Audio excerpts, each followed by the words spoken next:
sponsor of Stadium of Fire. Y'all have your tickets? Let hear David hear it. We've been trying for a long time to get David here, and we're excited that he is going to be part of Stadium of Fire July the 2nd, along with Brad Paisley. Assistant producer, Stadium of Fire, Kendra Lowe.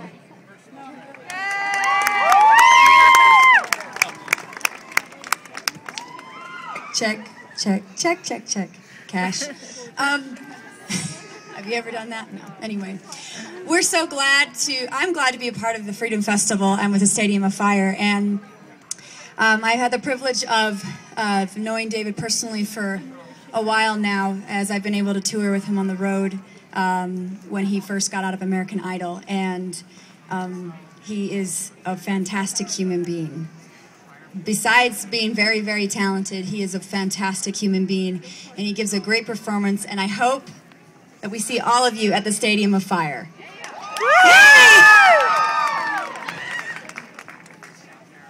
Thank you. You've all taken the pledge to read this summer, and one of the things that you might have even more incentive to read is Chords of Strength. We want to welcome, a warm welcome for David Archuleta.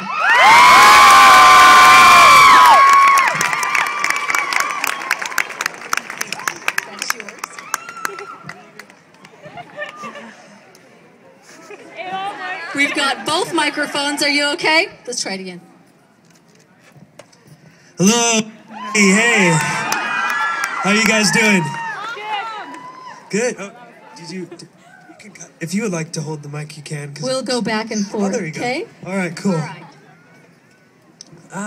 Such beautiful weather here, I have to say.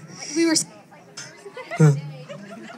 It's the first nice day of summer, spring, whatever you want to call it, so that makes it even better. I know there's still snow in the mountains and stuff, so I know it's been kind of cold, but everywhere else it's been like 100 degrees, so it's kind of nice. Like, oh, you know, I'm not sweating like a who knows what. Who knows what? You can fill in the blank. Yeah. You know, we thought since this is a book festival, it would be appropriate, and you're an author, we wanted to talk to you about reading and books. Your paperback, or your book, Chords of Strength, just recently came out in paperback. Yeah. What inspired you or motivated you to write a book? Well, it's funny. What kind of really motivated the book was actually writing in a journal. I made it a goal to write in my journal and have a journal entry for every day, and that's what really kind of got it started, is just by writing in a journal. So if any of you guys don't have journals, I highly recommend it, because you remember a lot of stuff. Well, it keeps record of a lot of stuff you're going to forget, especially if you have bad memory like I do. So it's really cool for the generations, your family, your kids, or nieces, nephews, or just leaving your legacy behind. And that's kind of what the book was like for me. It was being able to leave that it wasn't as personal and stuff as the journal. Sure. But it was kind of like doing that for more people. Because you always, your family. You're going to remember. You know, I'll remember this forever. And yet the journal allowed you to bring back the quotes and the people that you met and things like that. Yeah, that's exactly what it was, and it was really cool. It's been neat just even writing the book. It's like you start remembering things that you kind of forgot about, and just kind of experiences, and it's kind of like they come back just for, I don't know. It was kind of like you're getting inspiration while writing the book, just remembering events and experiences that you've had in the past to be able to share with other people. And that was kind of the goal with the book, Chords of Strength, is just to be able to share with people what I've learned so far, especially to kids my own age, because a lot of times I know that during just kind of this time of life for people in teenage years, it's kind of like, what am I supposed to do? I'm so confused and things, but it was for everyone, but specifically for kids my age. And if you would say there's one takeaway, one lesson that you learned that you want to share for kids that age? One thing, I think it's amazing how much you can surprise yourself. It's sometimes you're like, oh, I can't do that, I'm not good enough for that, and I don't have the skills to accomplish all of that stuff.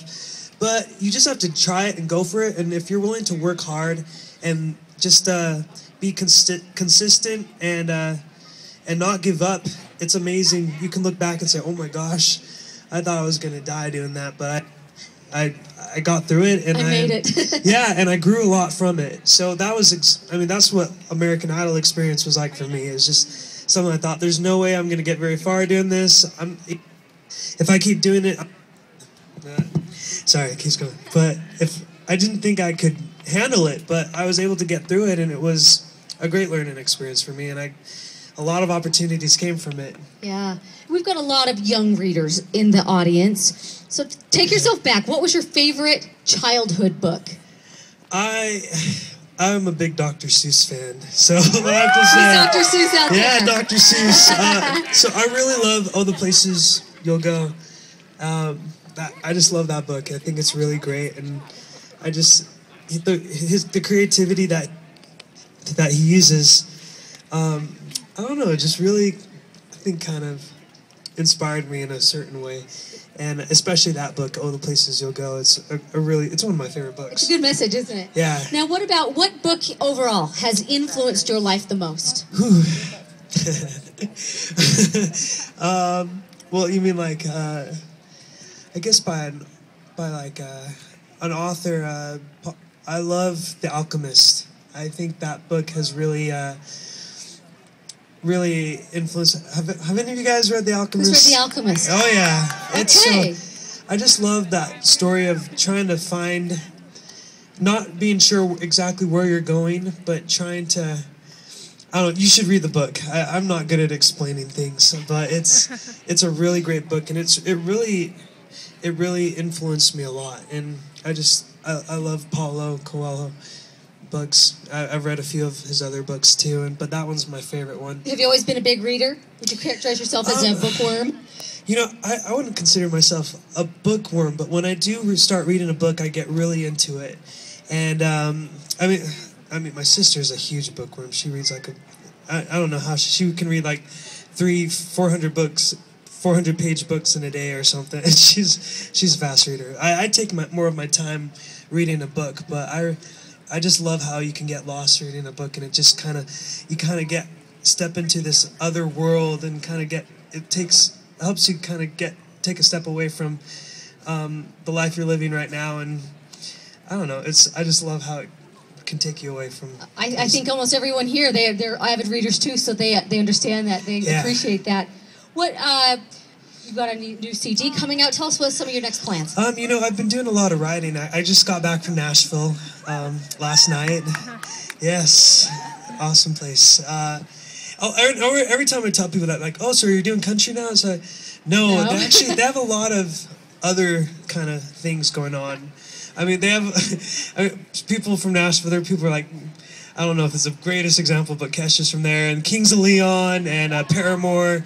They have a lot of different acts that aren't just country, and some really great writers. So I've been getting more into writing again, and I'm just going to be performing again next month. I'll be doing some touring. I'll be back here to do the Freedom Festival July 2nd with Brad Paisley. So that'll be really, really great to get to perform here again.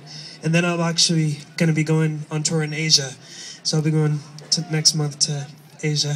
That's exciting. Over there. So, well, and you know, it's neat that you're able to blend together your love of books, and this applies to your love of books, your love of writing, your ability to communicate that writing through messages in singing and in books. So what great talents you have. Oh, thank you. Well, I definitely didn't think I was an author and I'd ever write a book or stuff, but just because I was like, it was one of those things. It's like, oh, I can't do this. I'm not good enough and all that. But you just go for it and you try it, and then it's like you surprise yourself. So I have to say, don't let a task overwhelm you and just make you give up before you even try. If it's something that you think good can come out of it, especially good for other people, it's always worth going for. What a great message. Inspiration. Huh, ladies? I can say ladies because I'm looking out and I see ladies and gentlemen. But wonderful message. Now, David, you're going to be signing some books upstairs. We have an area on the second floor cordoned off, so they will have that opportunity. We appreciate you being here and sharing your talents. Oh, no, thank you. Thanks for having me here. Thank you, David, very much.